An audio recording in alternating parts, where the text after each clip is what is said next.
1924ஆம் ஆண்டில் அன்று ASI director ஜெனரலாக இருந்த திரு ஜான் மார்ஷல் சிந்துவெளி பண்பாட்டை கண்டுபிடித்து உலகிற்கு அறிவித்தார். அதற்கு முன்னர் ஏஎஸ்ஐயின் தொல்லியல் நிபுணர்கள் இறந்தவர்களின் குன்று மவுண்ட் ஆஃப் த டெட் என்று அழைக்கப்பட்ட மோஞ்சதாரோ மற்றும் ஹரப்பாவில் அகழாய்வுகள் மேற்கொண்டனர். 1500 சதுர அடி ஸ்கொயர் கிலோமீட்டருக்கு பறந்து விரிந்து கிடந்த ஒரு மகத்தான நகர்ப்புற பண்பாட்டின் எச்சங்கள் கண்டறியப்பட்டன. இந்த கண்டுபிடிப்பு இந்திய துணை கண்டத்தின் ஏன் மனித குலத்தின் வரலாற்றை திருப்பி போட்டது. அதுவரை இந்தியாவின் வரலாறு 3500 ஆண்டுகளுக்கு முன்னர் வேத காலத்திலிருந்து தான் தொடங்கியது என்று உலகம் நம்பியிருந்தது.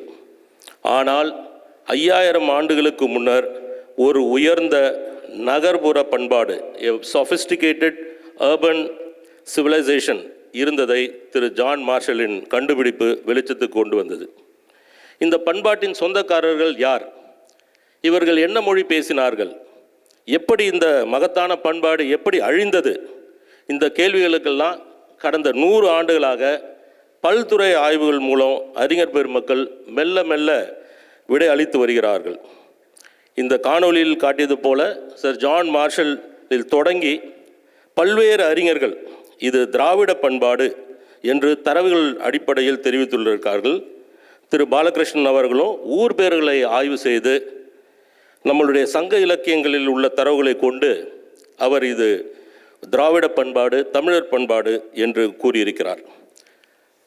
இந்த மோஞ்சதாரோ ஹரப்பா பகுதிக்கு அருகாமையிலேயே பலுச்சிஸ்தான் பகுதியில் பிரஹி என்ற மொழி, ஒரு திராவிட மொழி, தமிழை ஒத்த மொழி இன்று வரை பேசப்பட்டு வருகிறது.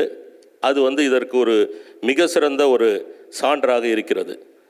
ஆனால் நம்முடைய அனைத்து கேள்விகளுக்கும் முழுமையான பதில் வர வேண்டும் என்றால் சிந்துவெளியில் கிடைக்கப்பெற்றுள்ள எழுத்துக்களை, இந்த மொழியை நாம் புரிந்து கொள்ள வேண்டும். அதற்கான முயற்சி 100 ஆண்டுகளாக நடைபெற்று வந்தாலும் இதுவரை ஒரு முழுமையான வெற்றி நமக்கு அதில் கிடைக்கல. அசோக பிராமி எழுத்துக்கள் அதிர்ஷ்டவசமாக ஜேம்ஸ் பிரின்சப்ஸ் என்ற ஒரு ஆய்வாளர் 19ஆவது நூற்றாண்டில் படித்து பல உண்மைகளை வெளிக்கொண்டாந்தார். அது முன்னர் பல கல் தூண்கள், பல கல்வெட்டுகள் அவர் படித்த பிறகுதான் இந்தியாவில் அசோகர் என்ற ஒரு மாமன்னர் இருந்தார், பெரும் பகுதியை அவர் ஆண்டார், புத்த மத கொள்கையின் அடிப்படையில் அன்பு மரணம் உடைய ஒரு சிறந்த நல்லாட்சியை வழங்கினார் என்ற உண்மைகள்லாம் நாம் தெரிந்து கொண்டோம். அதுவரை அப்படி ஒரு மன்னர் இருந்ததே இந்தியர்களுக்கு தெரியவில்லை. இதுபோன்ற ஒரு நல்ல வாய்ப்பை நமக்கும் இயற்கை வழங்கும் என்ற நம்பிக்கையோடு நான் இருக்கிறேன். இந்த நிகழ்ச்சிக்கு சிறப்பு விருந்தினராக நமது மாண்பு முதலமைச்சர்கள் வந்திருக்கிறார்கள். உலகமே திரும்பி பார்க்கும் வகையில் கீழடியில் ஆய்வுகள் மேற்கொண்டு தமிழ் பண்பாட்டின் தொன்மையை உலகறிய செய்தவர் நமது முதல்வர் அவர்கள். அதேபோல இன்று என்றும் இல்லாத அளவிற்கு தமிழ்நாட்டில் 8 இடங்களில் புதிய அகழ்வாய்வுகள் நடைபெற்று வருகின்றன. கீழடியில் அருங்காட்சியகம், பொருணை அருங்காட்சியகம், மாபெரும் சோழர் அருங்காட்சியகம், தஞ்சையில் கங்கை கொண்ட சோழபுரத்து அருங்காட்சியகம், தமிழ் மற்றும் இந்தோ ஐரோப்பிய மொழிகளுக்கின் உறவு குறித்த ஆய்வு என்று பல்வேறு முன்னெடுப்புகளுக்கு மாண்பு முதலமைச்சர் அவர்கள் அனுமதி அளித்துள்ளார்கள்.